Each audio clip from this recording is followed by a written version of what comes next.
Well, good morning, afternoon, or evening. I'm Professor Rios, and this is meant to help you go through Google Earth as it pertains to the Google Earth assignments in the World Regional Geography course. There are a total of 4 assignments during the term that require the use of Google Earth.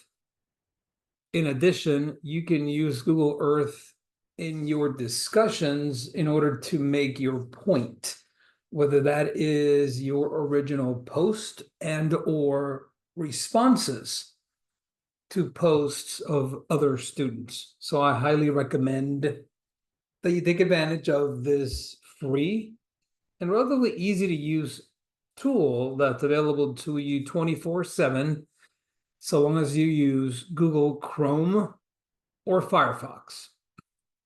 So let's pull it up when you happen to be using Google Chrome, and there it is. When you first use it, or when you first bring it up, it will probably be at a zoom level that includes clouds. You don't really need the clouds, so you just simply go to layers, you go to custom, and you check off clouds, and then now it's simply the Earth as it would be if you were flying over it during the daytime, looking down.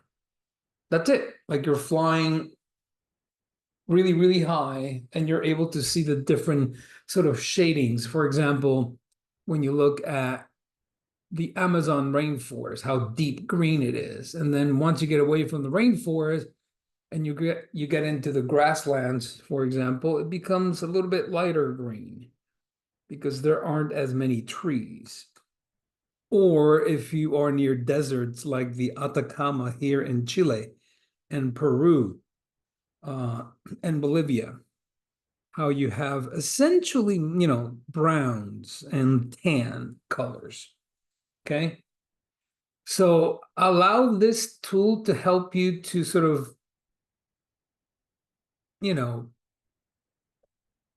let it help you make your point. It's a simple, relatively easy and straightforward tool. It has, for example, a measuring a measuring tool, for example, if you want to know the distance between, say, this town here, Barranquilla in Colombia, and Caracas in Venezuela, you just simply put your cursor there and boom, it is. Wow, it's in meters. So I don't want it in meters. So let's just call that done and change it to miles. It's 538 miles. Boom, you're done. Pretty straightforward. You can get rid of it. You don't need it once you're done with it.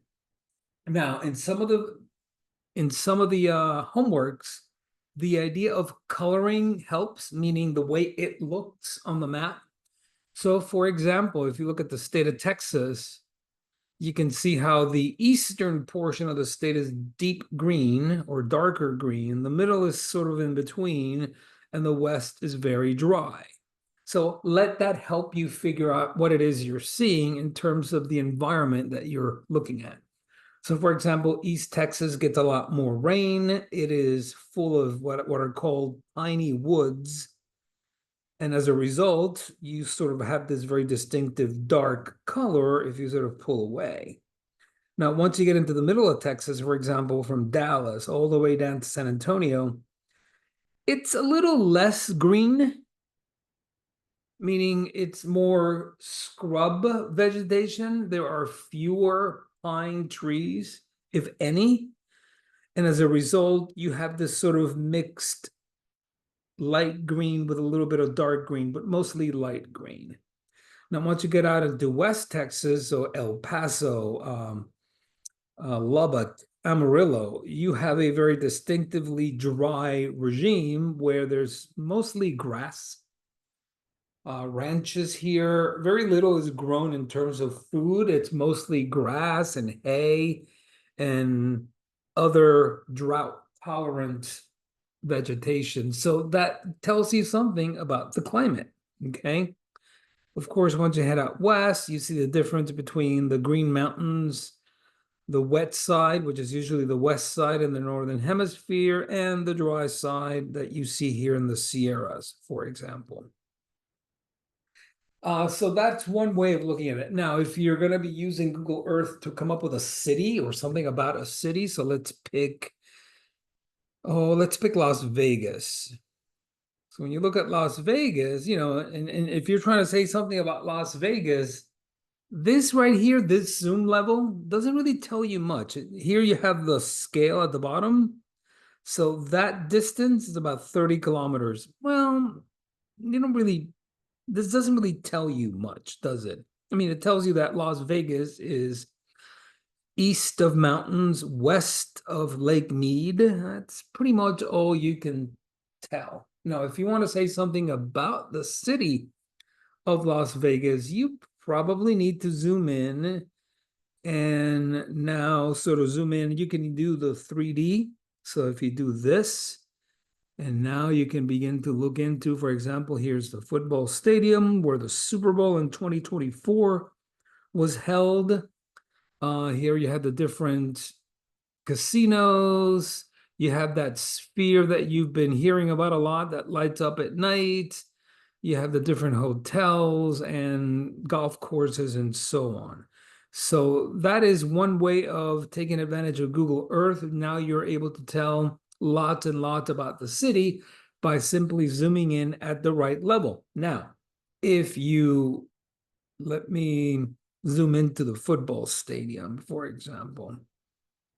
So there it is. If you actually save this link or you copy it, when you then go to and paste it, what the individual is going to see is what you just looked at. So take advantage of that in that let the user, whoever it is that you're trying to make a point to, let them see it the way you saw it. Because if you basically provide a link of this, like right now, if I copied and pasted this is what I'm going to see. Yeah, I mean, it says something. I mean, all this tells you it's a deserted region with lots of dry and sand, but it doesn't really tell you much. Make sure that you use the correct zoom level to make your point. Now, that's fine and dandy for the actual Google Earth lessons, but when it comes to discussions, and discussions might be based, let me take it out of 3D into 2D. And there you go. If you are, let's say we're talking about sub-Saharan Africa this time, and you're trying to make a point based on the discussion topic, then you might want to say, let's say you're going to be focusing on, Ethiopia or the Democratic Republic of the Congo, or wherever you happen to be. Like, for example, it's called the Okavango Delta. Well, showing me this shows me the delta, which is called an interior delta. If this were a much wetter climate, this would be a lake. But if you really want to show me the delta in significant detail, then you might want to zoom in a little bit closer. And then you can sort of highlight the fact that there's all these little rivers where the water comes in. Where does this water come from? It comes from the highlands of Angola when it rains there. All that water drains into this area. Again, if this were a wetter climate, it would be a lake. But it isn't. So it's just basically water that kind of drains into this region. It generates a relatively quick, short-lived wetland, and then it dries up. So depending on what it is you're trying to show, use the right zoom level to do that. And so this is, again, Google Earth. It's really, really straightforward. You begin by setting up the layers you want to see, looking at the right zoom level, taking advantage of the coloring, for example. Like I said, the oranges and the tans imply dry. The light green implies somewhere in between dry and very wet. And the very dark green, you basically can see that you have tropical rainforest, or at least forests, even if they're not necessarily tropical. But you see that here in Africa, you see it, of course, in the Amazon, and of course, you see it out west or further west in Asia, in what we call Thailand and Malaysia and Papua New Guinea. Okay. And, you know, you could look at Australia and examine it in a very, very similar way.